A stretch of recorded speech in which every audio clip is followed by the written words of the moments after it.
لا إله إلا الله الملك الحق المبين محمد رسول الله صادق الوعد Kepala Pusat Gempa Bumi dan Tsunami BMKG Daryono meluruskan pembahasan potensi gempa di zona Megatrust Selat Sunda dan Mentawai Siberut yang tinggal menunggu waktu.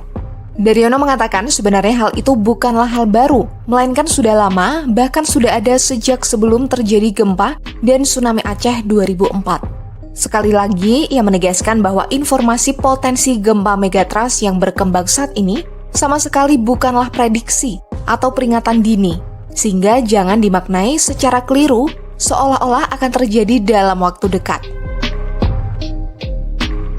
Terkait rilis gempa di Selat Sunda dan Mentawai Siberut, tinggal menunggu waktu yang disampaikan sebelumnya.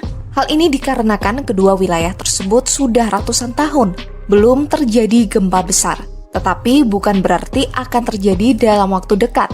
Disebut tinggal menunggu waktu, ini karena segmen-segmen sumber gempa di sekitarnya sudah rilis gempa besar semua, sementara Selat Sunda dan Mentawai Siberut hingga saat ini belum terjadi.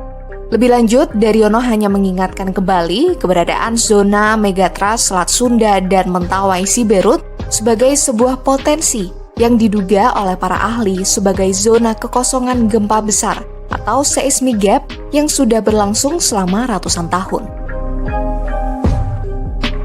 Belakangan ini BMKG mengingatkan potensi gempa dari dua megatrust yang sudah lama tak melepaskan energi besarnya, yakni Megatrust Selat Sunda dan Megatrust Mentawai Siberut. Zona Megatrust segmen Selat Sunda sebagian terbentang di selatan Jawa Bali, sementara zona Megatrust Mentawai Siberut di barat Sumatera.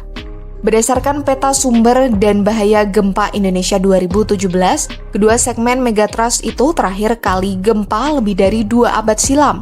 Zona Megatrust sendiri merupakan istilah untuk jalur subduksi lempeng bumi yang sangat panjang tapi relatif dangkal. Di zona tersebut, sumber gempa berasal dari tumpukan lempeng di kedalaman dangkal, sehingga berpotensi memicu tsunami besar dan menyebabkan kerusakan dahsyat di pesisir pantai. Yang kemudian membuat para ilmuwan khawatir adalah proses akumulasi medan tegangan atau stres kerak bumi yang ada di Megatrust Nankai. Gempa bermagnitudo 7,1 di Miyazaki dikhawatirkan hanya sebagai pembuka gempa dahsyat yang selama ini masih tidur.